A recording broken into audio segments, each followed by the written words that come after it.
আপনারা জানেন যে মহেশখালী একটি পর্যটন এলাকা এবং গোরখঘাটা ঘাট দিয়ে মহেশখালীতে প্রতিনিয়ত শীতের এই মৌসুমে পর্যটকরা প্রবেশ করছে।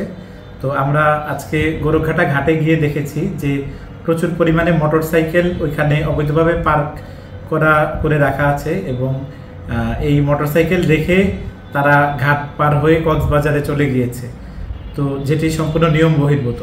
তো আমরা এরকম কয়েকটি মোটরসাইকেল জব্দ করি এবং তাদের মালিকদেরকে পাওয়া যায়নি।